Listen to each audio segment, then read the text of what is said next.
So, Heather, thank you so much for taking the time to do this. Thanks for having me, Jessa. Would you mind sharing a little bit of your story here and how you have gone from sex to money or combined sex and money in your Yeah, work with people? yeah, yes, very good question.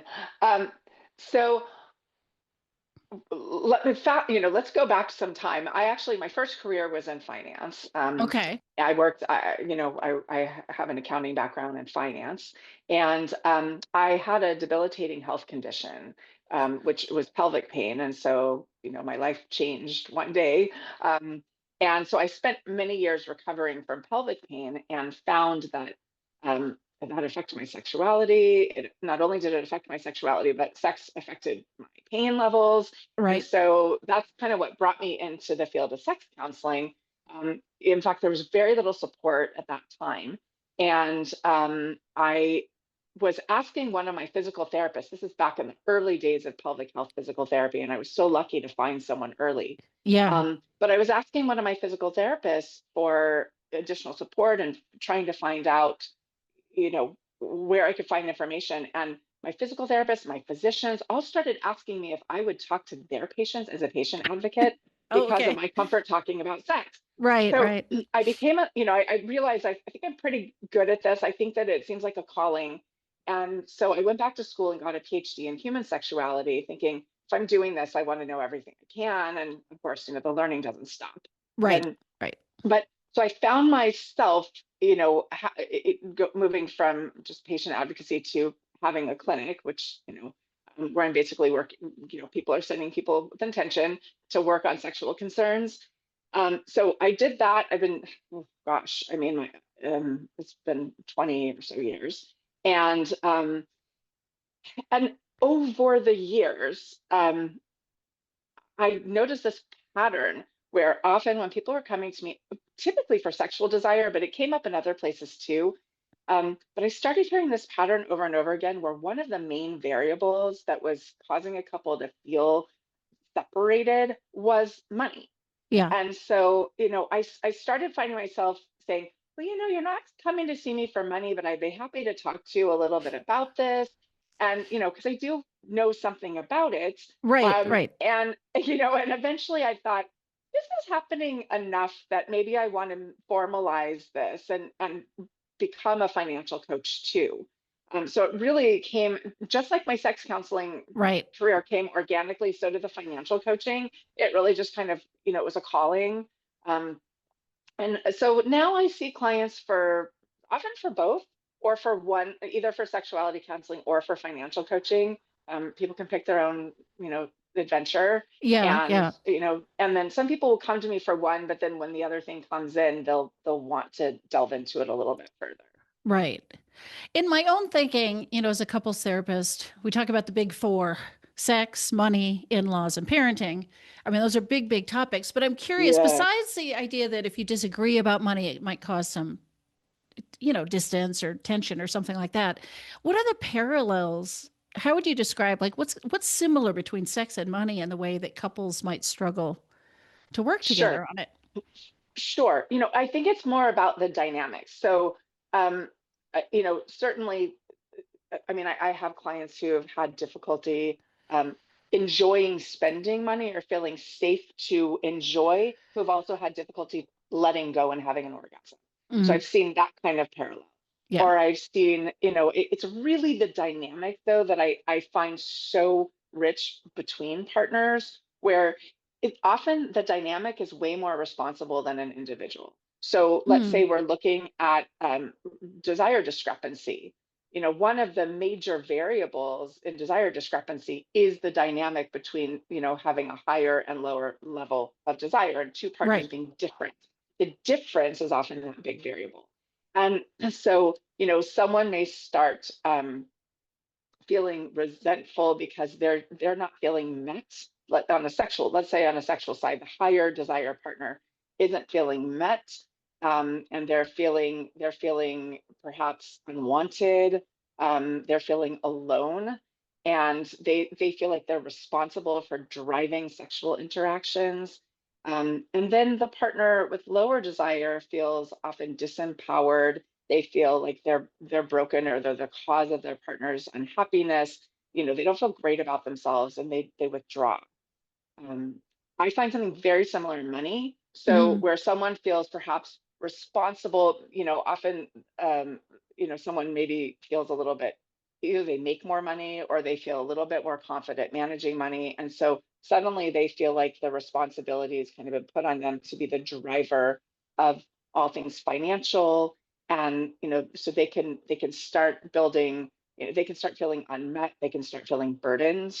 Um, and their partner can start feeling like, well, I don't know that much. Maybe they've disengaged, so it keeps Hmm. them out of the loop.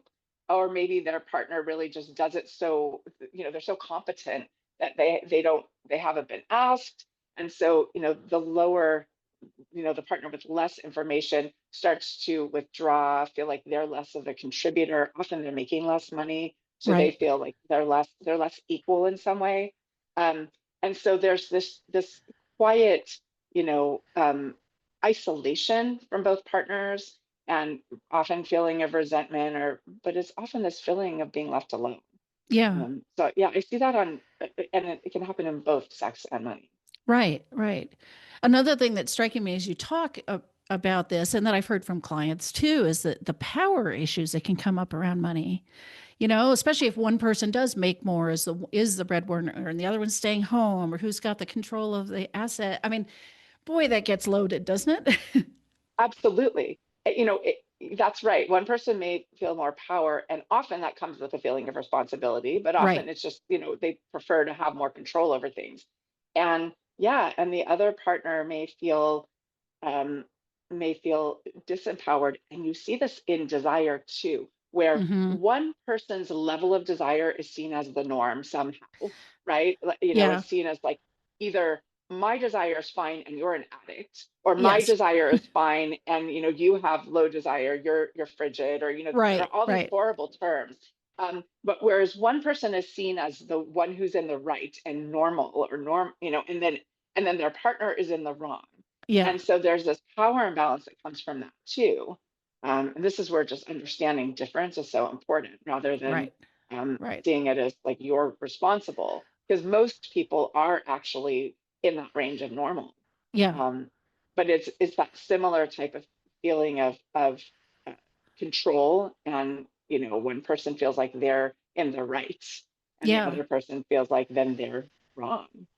Well, I suppose in both money and sex, it can actually veer into, I don't want to say abuse of power, but like trying to control or trying to insist or trying to, like, somebody, because they make the money, they think all the money's theirs, or because they want this thing sexually, their partner should just do it. I mean, I would say we're sliding into like entitlement or something at that point, but in Yes, both those places, yes. that's going to get in the way. Yeah, yeah, I would say, there were a couple cases that made me really decide that I wanted to focus on money. Um, I mean, as there were many over the years, but it was over and over again where I would be talking to my clients with lower desire about um what would happen if you were just to say no. And they're like, "But maybe my partner would leave me." And I Yeah. said, "And what would that be like for you?" And they're like, "They control all the money." Yeah.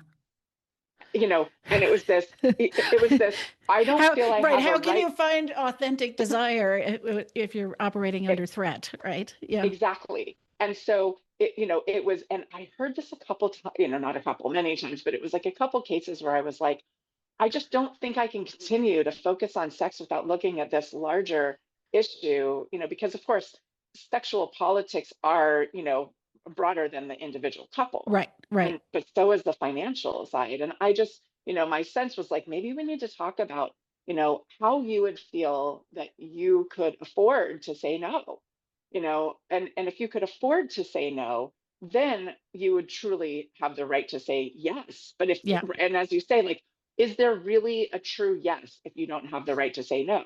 Right. There is not. Yeah. So there's not, I'm sure you know Yeah. this in your practice very well. Yeah. So yeah, so it's just, I just felt like I can't keep having this conversation over and over again, where I'm seeing so many of my clients are feeling like, either I gave up my career to be the caretaker of the kids, or, to take care of parents, or, or I kept my career, but I'm working less, or I don't make as much money. And so therefore I don't have a right to determine what I do in my life, not just financially, but even with my body. Yeah. Um, and that was like, oh, it pulled at me. And I thought, how am I really supporting couples if I can't? I mean, it just felt like, we have these callings, and it just feels like Yeah. I can't have this conversation once again without feeling like Right. I'm doing Right. all of it.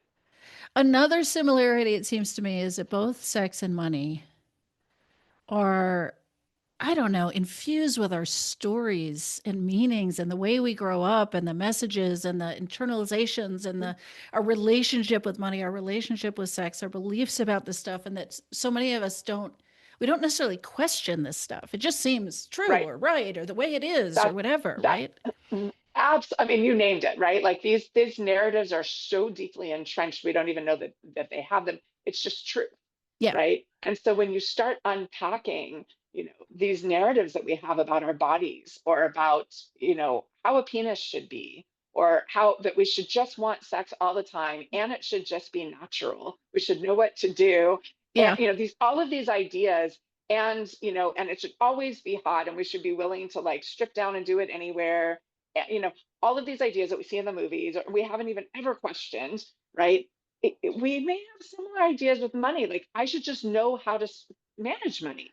Yeah. Like, I should just know. Or, it's always this partner who manages money, because that's the way it was with their parents. And Right. they never Right. even thought about the fact that it doesn't have to be that way. It's Yeah. just the way it is. Well, and money is meant to be spent and enjoyed, or money is meant to be saved, and we need the safety and security. I mean, the stories Yes, and the relationship with it gets so nuanced, right? And when those that's clash right. for two people, like, oh my gosh, yeah, Yes, and I find, like, just like with sex, with money as well, when you start looking into people's money stories and money histories, this brings so much more kindness and softness, between the partners, saying, "Oh my goodness, now I can see if you never had enough money to eat, how growing up, or you didn't have enough food, then you wouldn't want to let go of anything today." yeah, Or yeah, if right, or whatever. Once we understand our partners better, rather than just looking at the behavior, we really can look and understand the system that they came from, and then figure out, how do we work with this to build safety for both partners. yeah, um, yeah, but I mean, each partner, I think, it's not just understanding our partners, it's also understanding ourselves better, so that we know how that's showing up in our lives, and that not everyone had that same messaging or influence. yeah. And just because we have that belief doesn't mean it's right or helpful, right? Like we can we can Right. be a little more selective. So Yeah. if you talk about how couples might start to bridge, understand and bridge some of these differences, do you start with sort of unpacking that money story and those relationships, or and what are some of the questions people might consider as they're looking at that? Ooh, it's a good question. I mean, so everyone comes to me letting me know what their goals are, and I do a problem-oriented history, so I don't do a history of everything when someone first comes to me. It's really, when it comes to sex or it comes to money, like, what are they hoping to get out of it? And then that drives what I'm going to start with in their program. Often we're looking at, like, what seems to be the largest cause of stress, or what seems to be the lowest hanging fruit that we can address, that doesn't feel so scary to talk about. Yeah. So I mean, it's going to be so individualized. So, and I'm usually, as a sex counselor and a financial coach, I'm not a therapist like you or just that. What I do is solution focused. And so people they see me for meeting their goals, and then and often then for accountability. Let's say when it comes to financial coaching, just even having the meeting may keep, ongoing. They may see me more intensely at first, and then meet with me less often, as they're moving on to some new goals, as they're moving from, how do I Yeah. get out of debt, or how do I make sure I have enough of a nest egg, to how do I leave my legacy, right? So they may be working with me at different phases and having accountability, but typically it's very solution focused, and it's what I work with is education and skills training. Okay. So I'm often going to be looking at, what do I think, what skill do I think is going to be helpful for someone to be able to, manage this or to feel a little bit more empowered or, a little more competent and and build some confidence. So maybe starting with that, it may be starting with if there's a lot of tension between partners, that maybe, finding something to help them reconnect before, so they need to build a place of safety to be able to even move into some of the deeper stuff. Right. So, you know, it will depend on the partnership or the individual who comes to see me, but it's really helping to, you know, find a way to bring a sense of safety at first and build some confidence in the process, in themselves. And we always start. I'm not someone who tries to create something out of nothing. You don't have confidence, let's just find it. It's really Yeah. finding, like, what can you do well today, and then how do we build on that so that you can see how this next problem relates to what you can already do. So I'm usually just starting to find areas of competence and help people grow that or expand it, rather than um, start from nothing. Um, Yeah. so in terms of where I start, it's highly dependent, I would say, on Right. the Right. Right. individual. Okay. But yeah, I don't, everyone doesn't come and say, tell me your whole money history. Right. It's Right. Right. really, it's like, what are we working on? What do you wish, what kind of support do you wish, or what role do you wish for me to play in your process? And then from that point, we'll design the particular activities or exercises that they'll do with me and also at home, and come back for. So it's very much workshoppy, and it's like learning. In my work, I'm really teaching people how to experiment safely. So if finding it, we have like a sandbox for experimentation, and how do they learn to do that safely and to keep learning even after they're working with me. So if you are working with a couple, or maybe, yeah, and they've fallen into this pattern where one person earns more money, has been in charge of the finances, let's say, and the other person has been a little bit withdrawn, doesn't Yeah. know about it, right? So has kind of put their head in the sand maybe, or stayed away from this whole thing. What are the kinds of skills or coaching you're doing for each one to come into the middle and share this? I assume there's some value around like shared responsibility and access. Yeah, well, I think it starts with naming the pattern. So, right, when they first come to me, they often feel like, my partner's the problem, both of them. Like Yes, either just I'm the like with problem or my sex. partner's the problem. Right, there's someone to blame.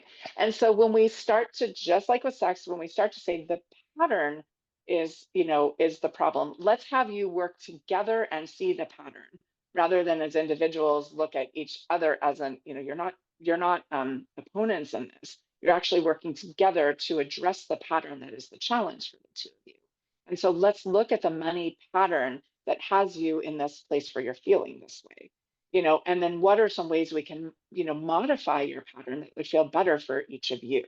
So it's really letting them both feel like they have agency, and they're co-creators of this new life they want to live, Yeah, of this yeah, new pattern. So that's really how I would be addressing it. The particular, things that people would come up with. I mean, some people would say, I really want my partner to be able to see the books. I want them to show curiosity and interest in understanding, because I feel like, they just kind of avoid and leave it to me. yeah, And that yeah, feels like it's too much for me to carry. Whereas their partner might also say, I feel like I don't know, or often it's, I don't really know anything about money. And, yeah, I never learned, maybe it was and often there are gender roles that are very common, and how people saw their parents manage money. And so often it's like, well, my mom didn't either. So like, I'm just like my mom. What am I doing wrong? You know, but it's, I don't know anything. So what could I possibly offer? And so it's really, well, how do we make you feel safe enough, or how do we help you feel safe enough to start looking at numbers? Like, I'll never remember, math is one of these things, right? People will say, I just can't do math. I'm bad with right, right. numbers. And when people, I have had clients who are really good with language, for instance, and I'm like, you can speak 5 languages. Math is another language. And once Yeah, they can start seeing this through a different lens, like, oh, if I see it like a language, maybe I can learn this language too. But it's figuring out how someone can begin to step towards something without feeling overwhelmed. But often people say that with, so I mean, it's like that with money too, right? I just don't know. I don't know money. I'm not good at this, or I can't be trusted with money. And that's like, but you're a partner in this, so your partner needs to trust you in some way. What kind of what's the word I'm looking for? What kind of guide, what kind of support structure do you need in order to trust yourself? Yeah. Like, what would that look like so that you could begin to trust yourself, right? So if you're not great with having cash in your pocket, then what would you do? Or if you're not great with a credit card, but you're better with cash because you can see yourself spending it, would that be better for you? But, Yeah. just coming with this idea, like, I just can't be trusted, or I just don't know. I mean, that may not be a good solution going forward. It may be like, in what ways can you be trusted? Or Yeah. what Yeah. are some ways that you can contribute if you can't, rather than I just will avoid the whole thing. But I'm never in my work going to say, well, you just have to do something. I mean, it's not my job to tell someone what their solution is. Right. Right. But it is my job to help someone see the possibilities and to look at things through their own lens and figure out how they can start making progress. Yeah. Um, Does it come up in your work with people at all, with real spending problems?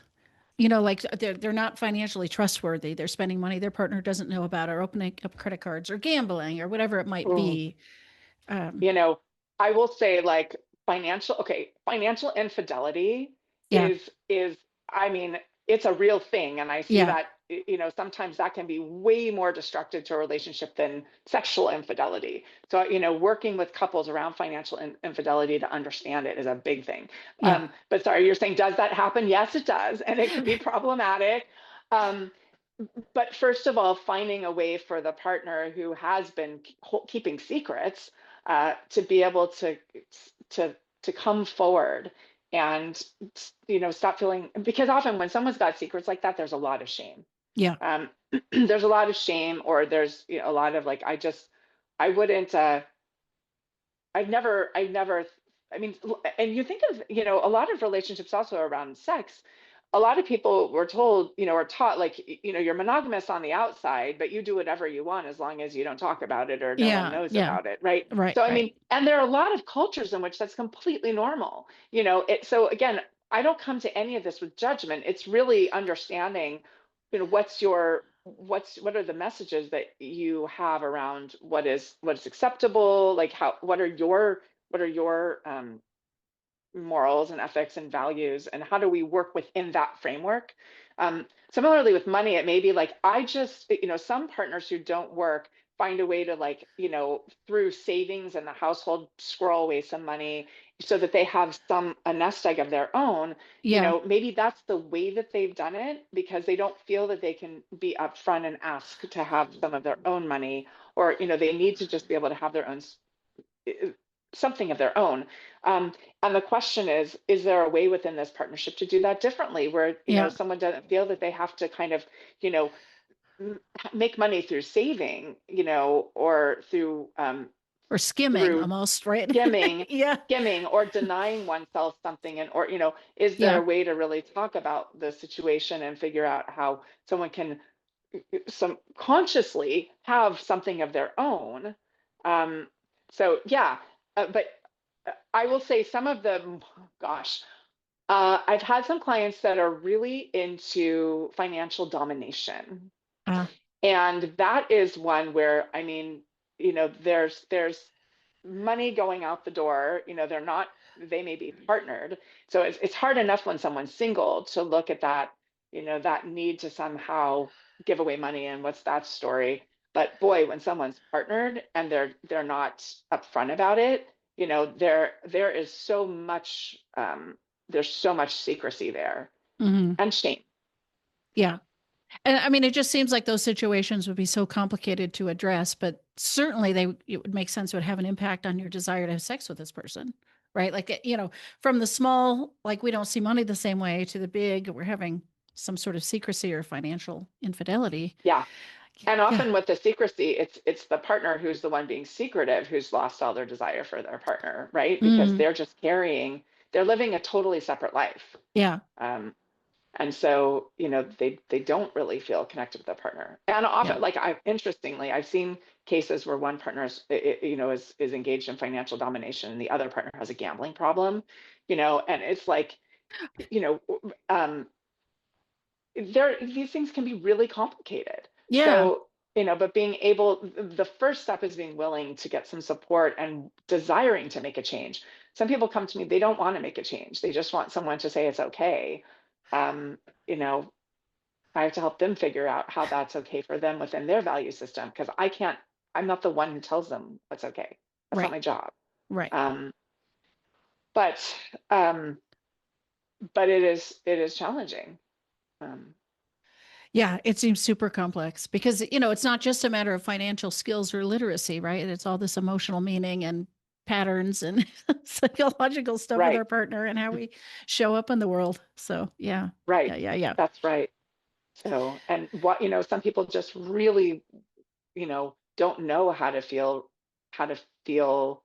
good, or how to feel relaxed, like unless they're creating the drama by putting themselves in crisis, they don't know what else to do. Yeah. Um, so, and I see a lot of people who go into these patterns of like, as soon as they pay off all their debt, they go and make a huge expenditure again and put themselves right back in debt, Wow. because they don't know how to live with the feeling of being on top of things, like, so they just kind of are in a cycle of crisis.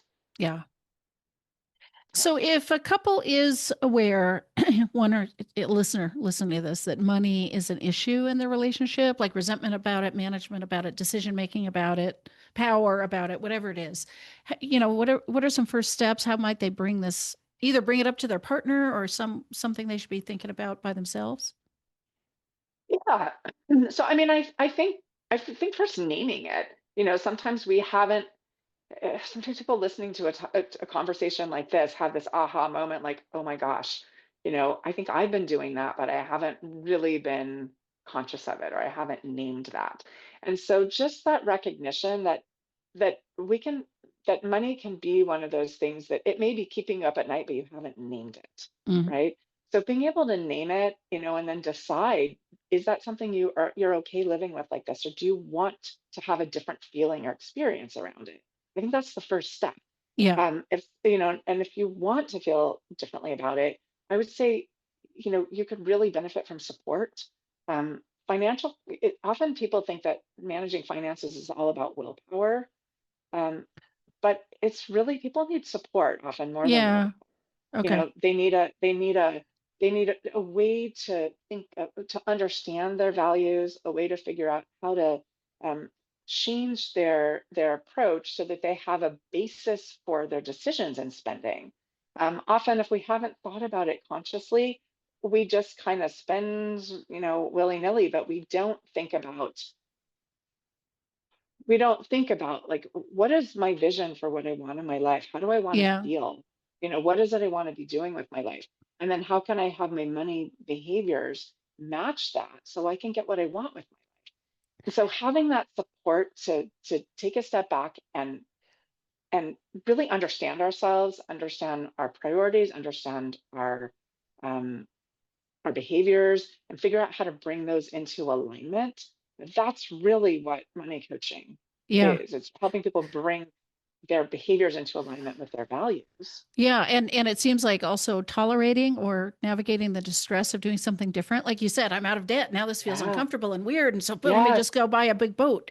It's like if we're going Yeah. to do something different, it's going to feel uncomfortable, Yes. right? Even if it's something Absolutely. aligned with our values. So, yeah. Right. So building tolerance or comfort with something new, or finding yourself in a whole new territory, Yeah. um, having support for that. And certainly, if I feel like, hey, I've reached the limit to what I can do as a financial coach or a sex counselor, I may send someone to a therapist. Yeah. Often I'm working collaboratively with therapists from the start. People are working with therapists, but they realize their clients need a specialist in a particular challenge. Right. Um, but so I'm not the whole team. I don't have the answer for everyone, but I have good questions and good tools, and I'm a good skills trainer. Um, But I would say just having that first, setting up that appointment to have that first conversation is a really big step. And Yeah. there's a lot of healing, in that. And having someone be able to listen to you without judgment, when you've been carrying so much shame, and it could be about sex or it could be about money, but, there's often shame attached to both. And so Yes. being able to finally talk with someone who's just going to listen to you and not judge you and not tell you what to do, but maybe help you figure out a way out of it, or see that, be able to finally see a clear pathway to something that will feel better. That's what we're hoping for, is for someone to help Yeah. us see that pathway and then support us, figure out what the first step is and what the second step is, and then, help us with accountability and, recalibrating as we go. Yeah. Yeah. Um, but knowing that their support is huge for people. Right. And All right. so I So would on say that that, yeah, note, yeah, yeah, where do yeah. people reach you? Say a little bit Sure. about where you're working and who you work with and how they could Yeah. follow up. Yes, so I'm in private practice, and I'm online, so I can work with people anywhere in the world. Because I work through education and skills training. I'm not, people don't have to be concerned about, like a Oh yeah, like therapeutic me, right, with a boundary. license. Right, Yeah. Yeah. Yeah. right. But if someone's in Washington, right, I would refer them to you if they need more therapy. So but in my case, they can reach me anywhere. My website is heatherhoward.com, very simple. And I would say they can just go on my site, and heatherhoward.com/meet. MEET is a way to set up an introductory conversation with me. Okay. So, Perfect. and I think it's really important to be able to have that introduction, to feel like the most important thing with any clinical relationship is to build trust and safety. So having that initial conversation to see how you feel with someone, to see if you think they can hear you and understand what you're looking for. I'm sure you know this too, Jessa. It's so Right. important. Right. Um, but so just being able to set up that initial conversation, um, over phone or over video. I mean, I work over video chat only right now. And I find that being able to see someone's face is really helpful. Yes. Some people may not be ready for that right away. They may feel like they still want to build a little comfort with me before being seen themselves, um, which I respect. Um, and yeah, so that's how they can find me and set up an initial conversation and figure out, the first thing we're going to do is try to help them identify their goals. That's the Right. first step of any process. Help, and I do have some questionnaires to help people kind of articulate what it is they're looking for, and so that I know how to help them, or I know what they're looking for. Um, so that's the first step, and then we'll figure out what that clinical pathway looks like. And maybe I'm not the one who's going to have the tools to help them, but my role is to help them find the person who does. Right. Or Right. maybe I do have some of those tools, and I'll support them. Well, perfect. Thank you so much. Yeah. Oh my goodness. Thank you so much for having me on your podcast. It's a great topic, Um, so I'm excited. yeah, me too. I mean, I have to say, I'm so lucky that I love what I do, and that I love being able to support people who are feeling um, so alone, so stressed, so ashamed, get to a place where they can feel like they can step into the light, if you will, and not really, sex can be something in the shadows, money can be something in the shadows, Right. feel like they can finally breathe again. And, it's so rewarding as someone getting to see someone make that transition in the Yeah. process, and just little by little see them start to feel more relaxed. That it's a wonderful job, you know. Yes, it I'm is. sure I'm sure you know exactly what I I mean. do. I do. I Yeah. do. Yeah. Thank you. Thank you so much.